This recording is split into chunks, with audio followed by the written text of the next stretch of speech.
Well, thanks for coming to the first of our, well, it's technically the second. We had a talk on Saturday, but it's the first of our main speaker series for this summer, which is co-hosted with the museum at the Portage. And so today we're starting off a series which is looking at the big picture. So thinking about, our site, but how it fits into what's going on regionally, nationally, in the currents of things that are happening over the course of time, and just the big picture of what's going on right at this time period. And so tonight we're starting by looking at kind of the hot topics that people are thinking about as the new nation is getting on its feet, and that's kind of leading up to what people are thinking about government, about society at the time of our house here. It was built in 1832. An embassy between the U.S. government and the Ho-Chunk Nation. So today we're taking a step back and looking at things on a national scale. And we're excited to have Dr. Gabriel Loiacono from UW-Oshkosh. Turn it over to you. All right, thank you so much. And thanks for having me, everybody. I'm really excited to be here. This is actually my first time in Portage, and I was excited that my wife and our youngest daughter could join me, and I need to come back and visit the Museum of the Portage, clearly. This is a great site, and I really have learned a lot already. When Adam gave me my task, I thought at first, well, easy, I can do that. I'm the early person for American history at UW-Oshkosh. I teach the politics of this period all the time. My research focuses on what academics like to call social history, or history of ordinary people, in particular, how poor relief, or what we would call welfare, worked at the time of George Washington, and a few decades before and after. But I find the politics fascinating. I also find that most of us early Republic historians, and also might have your favorites. I found my favorite around the corner there, John Quincy Adams. I like the guy, curmudgeonly as he is. There was a peace medal, a replica peace medal, right in this Métis display from his presidency. But what I'm going to do tonight is talk about what I think are the four big issues. Like I said, when Adam first wrote, I thought, no problem. And then as I was preparing over the last few days, I was freaking out a little bit. Like, there's too much to say, how have an hour? But I narrowed it down to four issues. But I want you to feel free to ask questions, interject, make comments throughout the presentation as we cover things, and we can take a moment and turn aside and think about those. So that's my plan for today, and I'm going to start my stopwatch so that I keep on time, and then if you're around for questions afterwards, I think I have a little bit of time, and so I'm happy to talk more, but I'll keep an eye on the clock. So, without further ado, quick announcement, we are doing some 250 events, a series also at UW-Oshkosh. In fact, tomorrow I'm speaking on the subject of rum, whiskey, and other alcohol at the time of the American Revolution. One of my colleagues who used to teach Russian history at UWO retired and opened a distillery. And that's where we're going to have the talk and have some tastings. I'm not sure I recommend that outing if you have to drive back to Portage on the roads that we just came on. And I passed a lot of horse and buggies, which I was very happy about and did not expect. And so I want to be careful on those roads. But coming up in September and October, we're going to have a bunch more events if you're interested. There's a QR code that I can share with you later if you're interested in these events. But what are the four big issues? So I titled this evening, Now What, as in after the Revolution and the Constitution, two big ordeals, now what? And I thought that the four big issues for Washington's administration, and really the next few, are going to be these. The French and British empires, this is still not over, despite the 7 Years' War and the Revolution. Indigenous nations, as I think you all are well aware with this site, this is now a big issue. How does the United States government interact with indigenous nations? Are they nations in the sense that France and Britain are nations from the US perspective? That's going to be a big argument for US government officials. And then, what is the nature of the US government? I think this is the one issue that we clearly still argue about today. Should it be big? Should it be small? What powers should it wield? What powers should it not wield? I think that's one clear through line so far in the history of the Republic that we have not stopped arguing about from the very beginning. And then another one that we probably still think about a lot, though with different issues, is the economics and morality of labor. Who's doing work under what conditions? And so that would include both industrialization and the sudden kind of resurgence of slavery when a lot of people thought it was going away in this period. And so we'll touch on each of these 4 issues. Any questions so far? All right, so here is Amos Doolittle. I need to know more about this guy. He does a lot of great engravings of this period, from the period, and here's his engraving of George Washington taking the oath of office in New York City in the spring of 1789. And right away, the French Revolution begins as Washington is president, as you're probably familiar with, and the US government has to decide what to do about that. Quick question, what would be some reasons to support the French Revolution or to not support the French Revolution from the US government perspective in 1789? Well, for a start, we owed them a lot of money. We really did, yeah. And we kind of just owed them out of gratitude, right? A lot of that money was grants, some were loans, but yeah, I think it's hard to imagine the American Revolution succeeding without massive French assistance, both in blood and treasure. Absolutely. Other thoughts? Washington himself knew that very well, had close friends among especially French officers, but was not prepared to help because A, he didn't think the U.S. was strong enough at the moment, and B, he thought that this revolution was getting out of hand after a couple of years. And so what else is happening in this time? As France continues to be engrossed in a revolution, probably its most important colony, Saint-Domingue, or Haiti, what we now call Haiti, also begins to rebel, and ultimately, in a successful rebellion, perhaps the only large successful rebellion of a lot of enslaved people, not only enslaved people, but a sort of successful slave rebellion in the modern world. It wins about 10 years after it begins. And then, of course, when France goes to war with basically everyone else, there's even more pressure for the US to choose sides. And so this becomes the dominant issue of the next generation, leading up to the War of 1812. There's a lot of much later romantic paintings of the War of 1812, and this is one that I liked of Jackson and an assortment of soldiers on the American side repelling the British at the end of the war in New Orleans. But this really kind of captures the intention of American government and becomes a big source of contention. What do we do about France and Britain?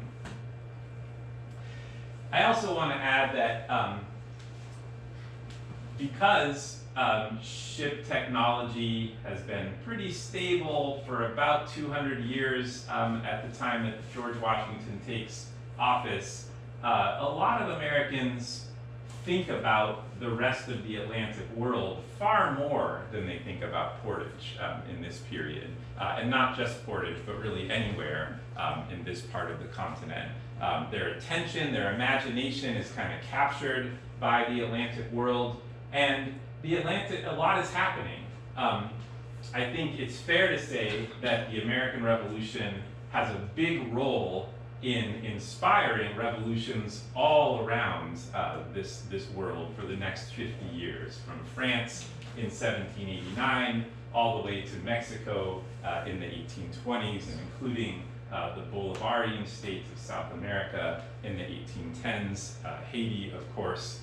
So there's a 50-year period of one place after another successfully rebelling in favor of, sort of against empire and in favor of a republican style of government. So one republic after another after the US.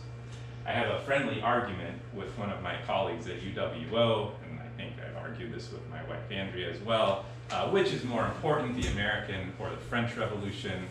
Clearly the American Revolution is more important. It happens first, it inspires the French Revolution.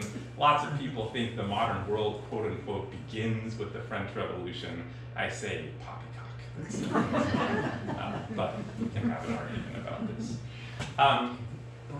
How many of you have read or heard Washington's farewell address before, when he steps down after 2 terms of the presidency? Of course, at that time, there's no constitutional requirement that he do so, but he sets a trend that lasts for more than a century, until FDR. And he works with his old friend and partner in writing, Alexander Hamilton, to come up with a long address that I've very heavily excerpted here. And he basically gives 3 warnings at the end of his terms. One, he's very worried about regional fighting, intra-regional fighting. And he's worried both about North versus South and what he calls Atlantic and Western. So the East Coast versus sort of the western parts of the country. He's worried that the country is going to tear itself apart, and he really does not want that to happen. He also warns against what he calls the spirit of party, and which I think we could fairly call political parties. Like, I think he means that. He uses the same word. Often people use the word faction in this period to more or less mean party. But he's worried that parties are going to tear the nation apart, which I think he sincerely believes, although as we'll talk about later, I think he is clearly part of the Federalist Party at the same time. So he's a little bit internally torn, I think, in that way. And then his last big warning has to do with our first theme, France and Britain, and what to do. I don't know if you can you all see the slides? Is this readable, big enough to read? Can anyone sum up this last paragraph in just a couple of words?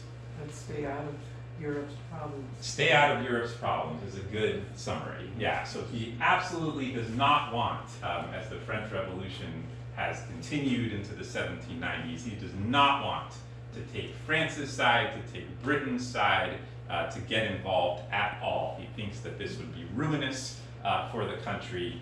And as he steps down, this is still a big question. He has tried very hard to remain neutral, but that's going to be more and more difficult as the years go on, and ultimately will result in a second war between the United States and Britain, as you're probably well aware, the War of 1812.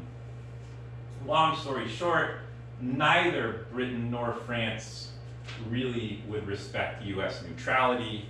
The U.S. nearly goes to war with France in the 1790s during the John Adams administration. John Adams very much doesn't want to go to war, so even though the navies are actually attacking each other in the Caribbean, nobody declares war, and Adams kind of gets it tamped down after a while. Jefferson decides that an embargo or a boycott of French and British goods will help them to see that they need to respect American neutrality. Doesn't really work. When his good friend and ally takes over as President, James Madison, the British in particular seem to be really disrespectful of American neutrality and are taking sailors off of American ships in what's called impressments. They claim that they are British subjects, not American citizens. And in addition, what we're going to touch on a little bit later is that British officers are also in close communication with a number of indigenous nations of the Great Lakes region, especially with the Shawnee leader Tecumseh, who by the late 1800s, early 1810s is working really hard to build an alliance of indigenous nations against the United States' further westward expansion. What happens in the War of 1812? According to the treaty, nothing. The treaty says we are going to go back to the status quo antebellum. A lot of Americans feel like it's a victory, especially after the Battle of New Orleans, which is clearly a victory. It takes place, though, weeks after the treaty had already been signed in Europe, but news had not arrived yet.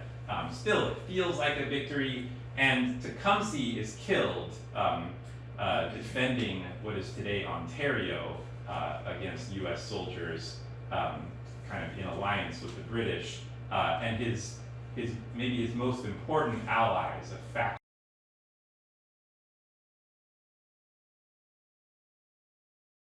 Pretty horrific battle by Andrew Jackson's forces before he goes on to win at New Orleans. So on paper, the war is a stalemate, very much feels like a US victory and a change, especially in the West, a change of facts on the ground. Any questions at this juncture? I think we're moving away from France and Britain. Thoughts, questions? Okay, well, it's a good segue into indigenous nations. So this is such a fascinating topic, and I think you interpret this story really well here at this house in particular. I think a lot of my students come into history classes thinking the story is quite simple. It's a story of constant loss and disaster for indigenous nations, which is sad. Like that, I think that is the story that they have in their heads. And I think it's far more complex and interesting than just that story, I think. Right from the beginning, the U.S. is allying with indigenous nations. The U.S. signs a treaty with the Lenape or Delaware Nation, and just continues making treaty after treaty until 1871. While I'm not sure that indigenous soldiers are decisive in the revolution the way they definitely were in the 7 Years' War, nevertheless, they are important, and some of them are allying with the United States, even against some pretty strong reasons not to. And probably the best example of that is that the Iroquois Confederacy, also known as the Haudenosaunee, which includes the Oneida Nation, the Mohawk Nation, the Tuscarora, and others, have had a strong, close government confederacy with each other for centuries by the time the revolution breaks out, and that splits. It's a monumental, epic thing to have happened. It splits during the revolution as the many Oneida, and a few others take the continental side, and most Mohawks and many other Iroquois take the British side, as they had been taking for a long time at that point. So it is a complex situation. The Oneida example is particularly interesting, partly because many Oneida people migrate here in the 1820s to northeastern Wisconsin. But the Oneida kind of assume that being on the winning side is going to be good, right, in the geopolitics after the war. But that doesn't really happen. It's not that the US government is hostile, but the New York state government is hostile and kind of tries to find ways to take control of Oneida land until a lot of Oneida people are convinced that they do not want to live in their long-held ancestral homeland anymore and want to migrate to Wisconsin, which when they migrate is seen kind of like Oklahoma as sort of the place for Indians, the place for indigenous people when the Oneida arrive. Other things that happen that are kind of important, I touched on Tecumseh. There are predecessors to Tecumseh. Little Turtle arguably inflicted the biggest defeat on the US military in its history. These things are, of course, arguable. But he led a coalition of soldiers against the US in Ohio that overwhelmingly defeated the US Army in 1790 and then did again in 1791. Washington sent a third army which managed to defeat or at least fight Little Turtle until he was willing to negotiate. But this is kind of the background, the memory of many indigenous people as they are negotiating with the United States after the 1790s. Tecumseh's parents were probably supporters of Little Turtle, even though they're from different nations, back in the 1790s. But Tecumseh's parents' generation largely decided that peace was better than war with the United States, that war with the United States was not a good choice for their nations. And that's kind of the tack that Little Turtle makes when he visits Washington, D.C., and John Adams, he negotiates, right? He says, we're willing to deal with you, but these are the things that we want in return, and this is what you need to do to govern your own people. And I won't get into great detail here, but we could go back to that if there are questions. One thing I really do want to talk about, and I often show this letter from Jefferson as president to William Henry Harrison, a fellow Virginian who is now governor of Indiana Territory in 1803, is Jefferson's take on how the U.S. should approach indigenous nations. So I'll read just a little bit of this and then see what you make of it. He writes, "This letter being unofficial and private, I may with safety give you a more extensive view of our policy respecting the Indians, that you may be the better comprehend. Our system is to live in perpetual peace with the Indians, to cultivate an affectionate attachment from them by everything just and liberal which we can do for them within the bounds of reason, and by giving them effectual protection against wrongs from our own people. The decrease of game, rendering their subsistence by hunting insufficient, we wish to draw them to agriculture, to spinning and weaving.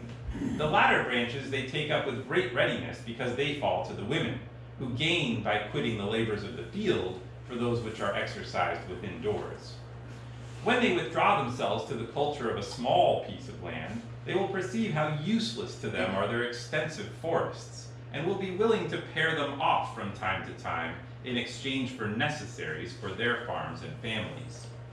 To promote this disposition to exchange lands which they have to spare and we want, for necessaries which we have to spare and they want, we shall push our trading uses and be glad to see the good and influential individuals among them run in debt, because we observe that when these debts get beyond what the individuals can pay, they become willing to lop them off by a cession of lands." And I'll just pause there. What jumps out at you from this letter?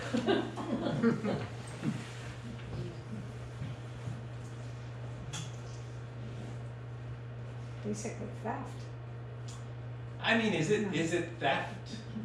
Well, they're treachery. Okay, you feel like this is not good dealing, good business dealing. It's not on the up and up.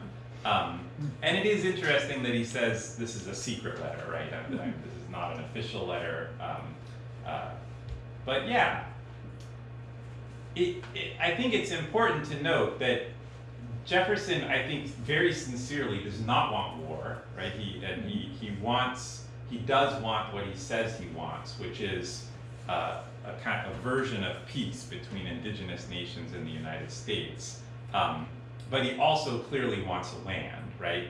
And he doesn't, I don't think he thinks he has the right to just seize land, but he sees this, running people into debt, as a legitimate way to acquire land. Turn them into white people. Yeah, and I've read this letter so many times, and only tonight did it finally jump out at me that there's a huge internal contradiction here. But yes, he wants indigenous people to hunt less and farm more, which I've always thought, well, surely, President Jefferson, you do know that most indigenous nations farm and have done so for a long time. And actually, he even says, he says here that women will gain by quitting the labors of the field, as in farming, right? Like, he knows that women farm, and yet he still talks about it as if indigenous people hunt and don't farm, which I thought, I don't know, that seems like an internal contradiction in the letter to me. But yeah, he very much wants indigenous people to assimilate and become like him. Yeah. I found the beginning of it interesting that he wanted to live in perpetual peace with them, because I never thought of that from him. Yeah, and I would argue that Jackson is far more willing to go to war. And even, I mean, if you read Jackson's official statements, they too talk about being at peace and doing what is humane and just for Indians. But I do think there's a different valence to that. Jackson is a warrior who has made his reputation in part by fighting the Red Stick Creeks and others, and then illegally entering Spanish Florida to fight the Seminole Nation after the War of 1812. So these words sound different coming from these two different men, right? Jefferson is not a soldier, and I think he is sincere that he wants peace, but he also wants land. Other thoughts, questions? Well, I found it interesting. I just recently finished watching Ken Burns' The American Revolution series. Yeah. And I originally grew up in the state of Indiana. Okay. And I know William Henry Harrison. Yes. And that name is very familiar to me. Yeah. But also the name of George Rogers Clark, Okay. which is when I was going to school, was practically revered Yeah. as this great hero. Okay. Yeah. So of Lewis and Clark fame. Yeah. But then he goes on to. But then, like it was pointed out in the Ken Burns series, talking about George Rogers Clark down at Fort Vincennes and things of that area, how he was basically just wiping out Native Americans, and he even had an officer in his group of men that said, you know, you're killing both our friends and our enemies. Mm-hmm. And he was, and you don't hear about that in the state of Indiana. You just hear about this great man that was part of the war to help get rid of the British. And he's just wiping out Native Americans just for the sake of doing it. Yeah, and I've seen a lot of the Ken Burns, but I don't think I've seen that particular episode. It's like around the last episode. Okay. Yeah, and I think this is maybe the biggest change in American history teaching and learning over the last 10 or 15 years is the U.S. indigenous relationship has changed really fast, the stories that we tell about that. I saw a hand over here. Well, I just was going to observe that this comes from a certain arrogance and a certain attitude of otherness for the natives that just is a further example of how all men are created equal Yeah. meant only certain men. Yeah. I mean, that's a really, and that's, so we still debate that, right? What did he mean by that? Like, what? Do we care? Mr. He wrote Jefferson? it. Yes. Yeah. So should we care what he thinks personally? I mean, I'm very curious. Like, what do you think, Thomas Jefferson? And it is, it's a very, I think there's clearly a white supremacy that is assumed in this era, but there is also like a wide variety of opinion among Americans, and also there is a strange interest in indigenous people at the same time as the arrogance that you point out. For example, why did the Boston Tea Partiers dress themselves as Mohawk men in 1773? Like, no one would believe that a group of Mohawk men just appeared in Boston to destroy tea, right? And no one thought they would believe that. And it was clearly meant to be a disguise because that was a very serious property crime for which you could be seriously prosecuted.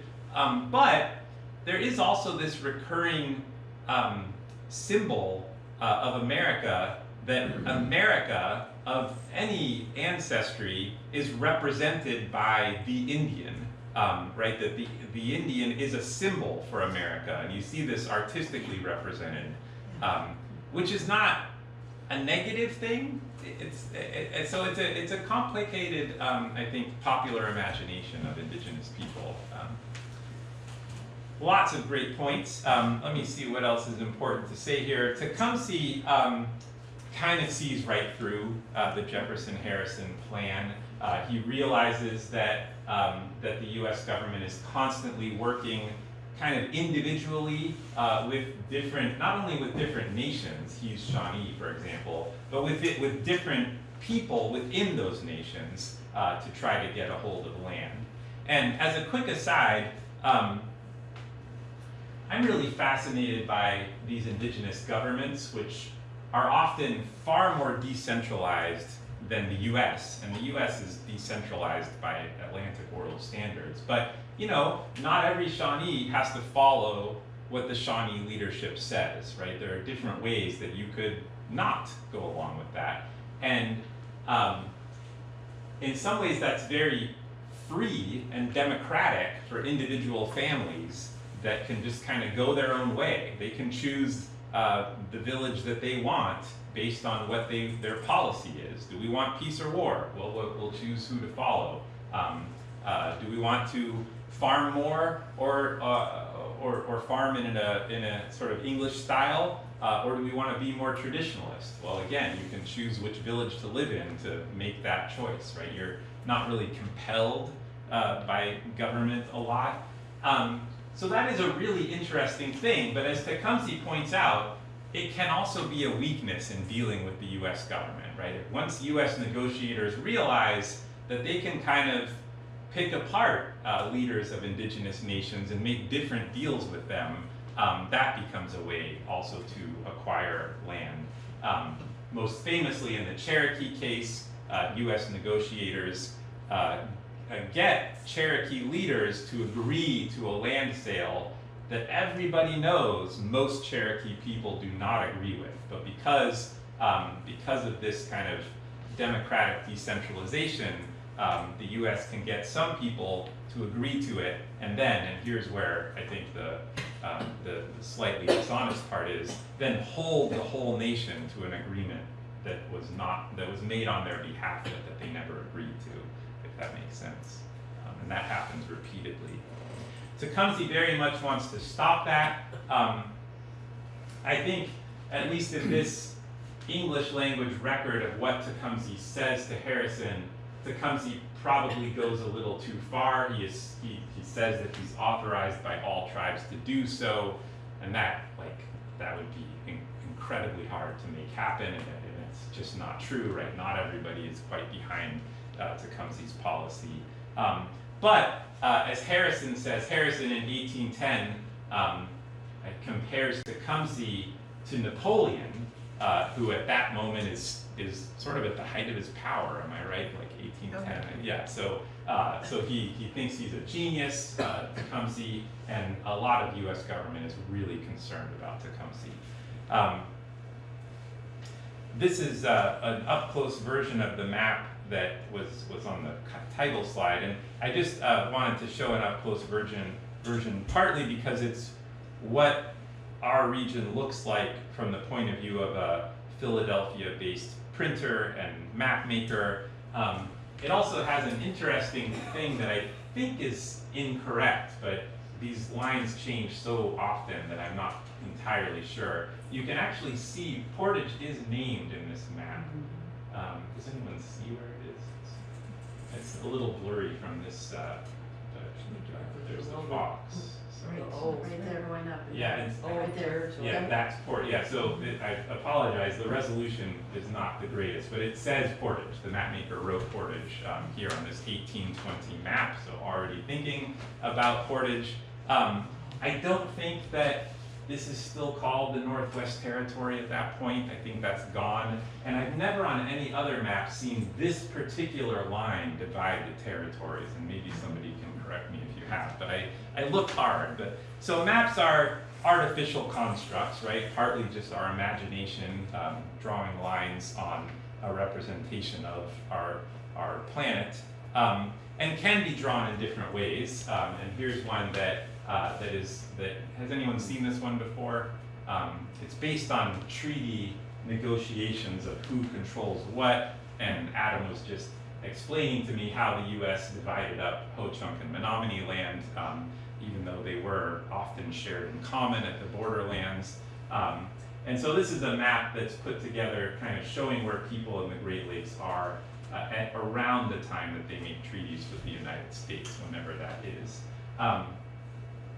And here we are in what I thought actually this morning was sort of firmly Ho-Chunk, but Adam explained to me was also Ho-Chunk and Menominee borderlands, maybe circa 1800 at least.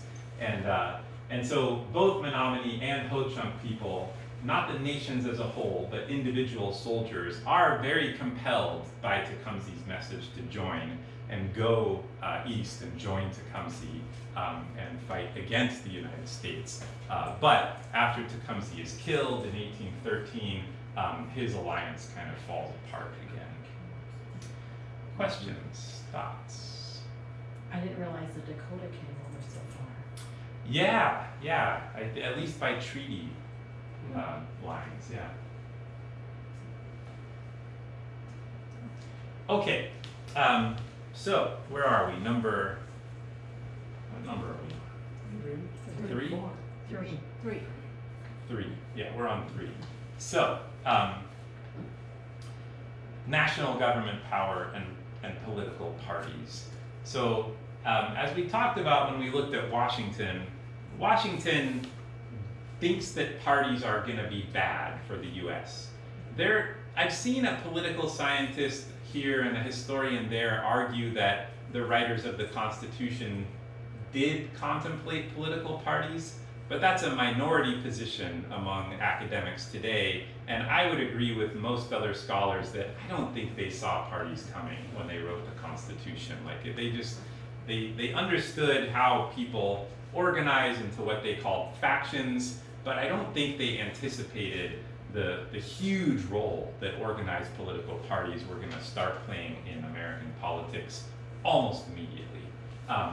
It happens in Washington's own administration. Has anyone watched Hamilton, an American musical, for example? I think they do a fantastic job summing up the differences between the two parties, especially in the 2 rap battles where Hamilton and Jefferson are sort of arguing with each other. But right away, these issues come up during Washington's administration. At its worst, and by 1798, it really did seem like the parties were going to tear the nation apart, as famously a Republican and a Federalist went at it on the floor of the House of Representatives with reputedly a cane sword, although this picture just shows a cane, and the fireplace tongs. And it all started when think the story is that Griswold, this man who's a Federalist of Connecticut, thinks the Republicans are horrible for the country, thinks they're going to bring the U.S. to ruin, and calls Lyon, a relatively newly elected Republican from Vermont, a coward. And Lyon doesn't respond. And coward at the time was like, it was meant to be what we now call a trigger word, right? It was supposed to trigger you. It was supposed to make you know that your honor was being questioned publicly, along with liar, rascal, scoundrel, and my personal favorite, puppy. These are all words that were meant to trigger what they called an affair of honor, in which your honor has been called into question. Lyon kind of didn't respond at first, and then when Griswold does it again, Lyon responds by spitting at Griswold, and then this brawl ensues. And as this artist from the period shows, the speaker in his speaker's chair, can anyone see the expression on his face? He lets them fight, right? He thinks that they need to sort out their honor on the floor of the House. And so this is the extent of the partisanship in 1798. I don't know, someone must know what Washington thought at the time he was still living, but I'm sure he was not pleased. And what are they arguing about? Lots of things. The question of whether the national government should exercise more power, as the Federalists say. They often wear black and white cockades to represent their support for the party, or as the party that goes by various names, we might just call them the Jeffersonians, but they were often called both Democrats and Republicans, and later Democratic Republicans at the time. They went by a lot of names. They wanted a weaker national government and stronger state governments. They preferred France over Britain if given a choice. The Federalists were more comfortable with Britain.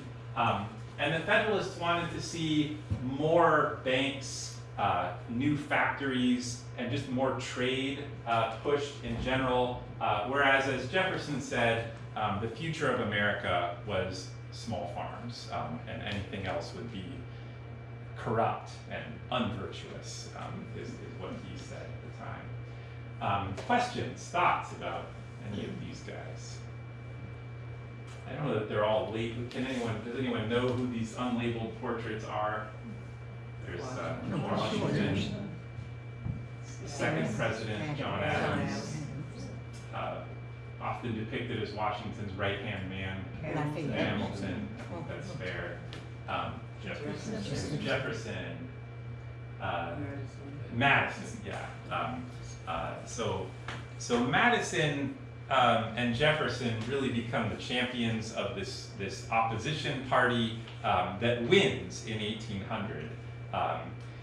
What is a big deal is that in spite of this, and that people in both parties genuinely think that the other party would ruin the country, like as in end the country forever. When Jefferson wins, people decide to just let it happen, right? The Federalists, though they're genuinely concerned, they are not going to take up arms. They're going to let it happen. They recognize that the Electoral College did what it did, and also Jefferson did some great politicking, including getting his friends to fund newspapers to attack Federalist candidates. There was virtually no neutral newspaper. Every newspaper had a party affiliation in this period, and they were very open about that. The one time this really does seem to get close to a dramatic crisis is during the War of 1812. So we talked a little bit about the War of 1812 already, and I'm just going to go back to this map for a second to say that by 1814, it looked like a total disaster, a dumpster fire for the U.S. military. Probably the worst from the whole nation's perspective was when British military units sacked Washington, D.C. itself, as you may know, burnt most of the important buildings. It was up to the First Lady, Dolly Madison, to rescue important papers and a portrait of George Washington from the White House before the British got there. And in general, it just seemed bad. New Englanders up here, which was a Federalist Party stronghold, never wanted this war, always thought it was a stupid idea, and also felt like it affected them most of all. Their economy was heavily invested in transatlantic shipping, which was shut down by a British blockade. They are so upset by 1814 that they get together in Hartford, Connecticut, and some of them are seriously thinking about secession, like leaving the United States because it no longer represented their interests. They don't do that. Instead, they propose a bunch of constitutional amendments to try to tamp down on the power of the South and also prevent future wars like the War of 1812. So they want to get rid of the 3/5 clause, which in their view just gives Jefferson and his allies extra votes in the Electoral College and the House of Representatives. They want to require a 2/3 majority instead of a simple majority of Congress for really big questions like war, embargoes, admitting new states. And by then, by 1814, they've seen Jefferson elected twice and Madison elected twice, both close friends, both from Virginia, and they don't want this to happen again. They want presidents to have one term only and not to be able to come from the same state over and over again. But after the victory represented in this painting at New Orleans, and the feeling of the war as a victory, this goes over like a lead balloon with a lot of other Americans at the time. And the Federalists kind of just collapse as a party afterwards. The war now feels like a victory. The Federalists look silly to a lot of people. And yet another Virginian is elected after Madison. James Monroe, another close ally of Jefferson and Madison. They have, similar backgrounds. They're all somewhat or very wealthy men from Virginia whose wealth is invested in usually a couple of hundred of enslaved people, men, women, and children, and they have very similar political ideas. They are kind of ironically thought of as the party of the common man, even though they really are not common men themselves. And their opponents, especially the Adamses, father and son, are seen as elitists, even though the Adams family did kind of pull themselves up by their bootstraps. Reportedly, John Adams' dad was illiterate and a farmer and a shoemaker in Massachusetts, and John became a lawyer. John Quincy Adams was kind of born into an elite family because of his parents' activities in the Revolution. He was born in 1767, but still he did benefit from their clout. So there's a Virginia dynasty. Any questions? So Adams, the family wasn't nearly as wealthy as some of the Virginia people. Well, at the beginning, no. And in many ways, never. But Jefferson dies in debt. Yeah. John and Abigail Adams do make a lot of money during the Revolutionary War. And the story is that Abigail is the one with the good head for business. And even though by law, a married woman in an Anglo-American legal culture at the time technically owns no property herself, they behaved as if she did. And she made decisions. She even wrote a will, which should be moot under the law of coverture, but they respected it as if she had the right to make a will. So they kind of came out better than, even though they started off much poorer. That's a great point. Has anyone ever explored why Jefferson chose to be painted with fur around his neck? I am sure someone has, but I don't know the answer. But that's a great question, and It's just bizarre. it is unusual. Yeah. Unless it was the French fashion at the time. It could very well have been, and I should what This I. was French thrill Yeah. of French. Yeah, and he lived in Paris quite a bit. Yeah, it's a great question. I bet somebody does know the answer. I just don't. Okay. Yeah. Well, I wonder what kind of fur it is, because he was the president that set Lewis and Clark. Looks like a So- fox. Yeah, Maybe it's something, yeah, it does look like a creature, like almost a whole creature around his neck. Yeah. Ermine or something. Yeah. One other thing I want to point out is Jefferson was Adams's vice president, but they were at odds, and Jefferson challenged Adams for the presidency. And then he appoints his friend Madison to be his Secretary of State. Madison then becomes the next president. Madison's Secretary of State is James Monroe. There's starting to be a pattern here. Monroe becomes the next president. And Monroe chooses John Quincy Adams as his Secretary of State, which suggests to a lot of people that JQA is being groomed to be the next president. But when the election happens, because the Federalist Party has collapsed, they don't really mount a candidate.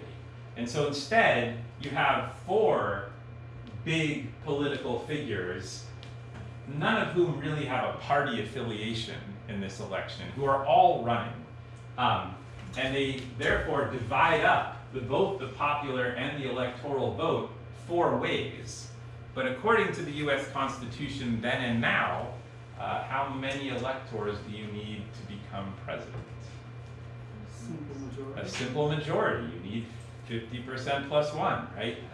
So nobody got that in this 4-way election of 1824. Jackson got the most in both popular and electoral votes. Adams was second. Crawford of Georgia was third, and Henry Clay was fourth. The Constitution then and now says that the House of Representatives will then pick from among the top 3 electoral college vote getters. So Clay was out. Crawford had become very ill, and people were worried that he couldn't survive a presidency. And in the end, Clay, who had a lot of support in the House, threw his support behind his, in some ways, political ally, John Quincy Adams. They had kind of similar ideas. They were both technically Republicans, and at that time, the modern Republican Party, founded not far from here, had not yet been founded, founded perhaps in Ripon, at least first named in Ripon. And so this is still Jefferson's party that they're talking about. So now everyone is a Jeffersonian, so no one has like the official nomination of the Jeffersonians. It made sense. Clay and Adams had similar ideas, but right away, Jackson's supporters claimed that this election had been stolen from them, and that Clay and Adams had made what they called a corrupt bargain, and they had some evidence to support that, because any guesses who John Quincy Adams appoints to be his Secretary of State? Clay. And so far, almost every Secretary of State has become president. And so they are very mad, and they very quickly start organizing into what becomes an important second party system party, the Democratic Party. The Whigs are founded really in opposition to the Democrats in the 1830s, and I'm getting a little bit ahead of myself and beyond the 1820s, which, as Adam told me, is where I should leave off, so I will leave off there. But I'm happy to take questions about parties and why we have 2 parties. Any thoughts, questions? I think the election of 1824 and the history of the Whig Party, for me, have been important answers as to why our system works the way it does. When there are not 2 big parties, you sometimes have some very messy elections, like the election of 1824, and that encourages people who don't always agree with each other. And the Whigs were kind of divided on slavery, ultimately, on the war in Mexico, but they knew they had to organize ahead of the presidential campaign if they wanted to have any hope of winning that office. And then they could sort out their issues with each other later. All right, I have only a few minutes to talk about two very important topics, but I'm going to stop on time, and then I'm happy to take more questions either as a group or individually.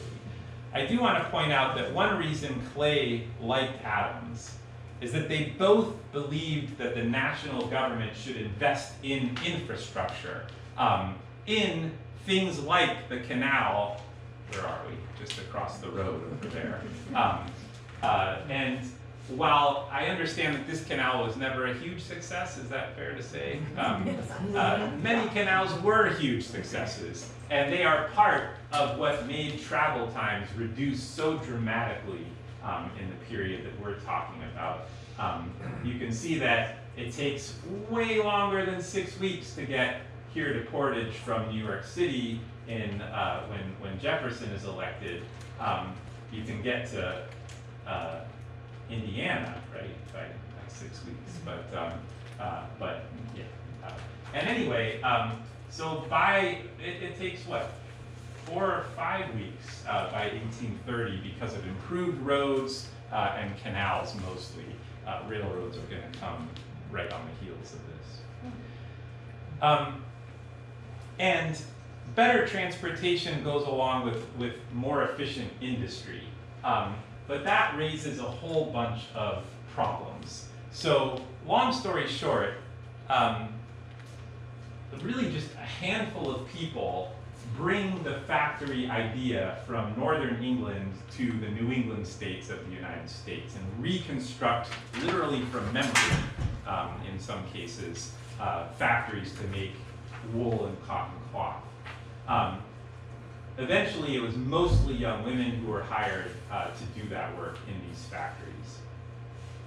These factories, both in the US and in the United Kingdom, both really created demand for American cotton that hadn't been there before. And they kind of spur the rise of slavery again at a time when it seemed to be going away. Half of the United States had found ways to end slavery, usually through gradual emancipation in the northern United States. And even Virginia and Maryland were kind of, trying to discourage slavery by the time George Washington died. And he himself left a will that emancipated at least the people that he felt he controlled in the marriage. But cotton created a huge demand and led to just a kind of re-energization of slavery. I think I noted here that the price for a man who works in fields and who's enslaved tripled in the period that we're talking about. And this you could compare this in today's dollars to maybe $15,000 and $45,000. These are huge amounts of money, which implies that this is a hugely profitable system, and it is. Cotton is making people money hand over fist and encouraging people to move, especially into the Southwest. And as we know, that ultimately is going to lead to a big crisis, especially by the 1850s, over whether we should allow the institution of slavery to expand yet further into the West. And that's going to come well after our period. But even in our period, it becomes a controversy, especially in 1820, over the question of whether Missouri should enter the U.S. as a slave state or a free state. It becomes more and more the big moral and ultimately political question of the era.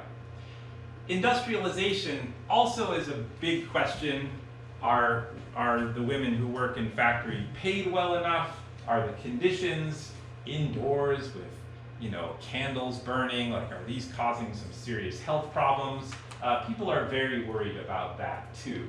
And so I would say that is the fourth big question of our period. So it is 7:30. I wanted to include a few books that that have shaped my understanding of this period and helped me understand it better. And I want to thank you for having me. It's been a delight to talk with you and also to hear from you. And I'm happy to take more questions either as a group or individually, but I also want to respect that you might have somewhere to go. So thank you.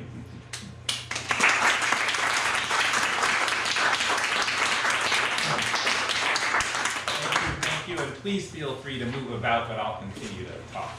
So wasn't whether slavery should be abolished a little bit of the debate about what should be in the Constitution?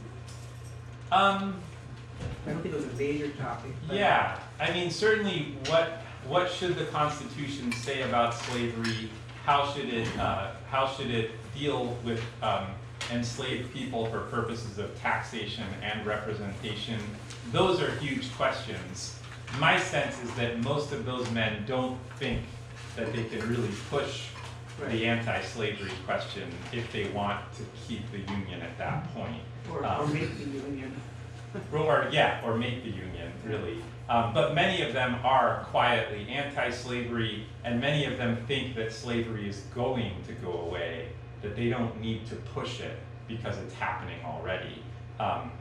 Then a generation later, most of their successors realized they were wrong about that, and we're going to have to confront this question.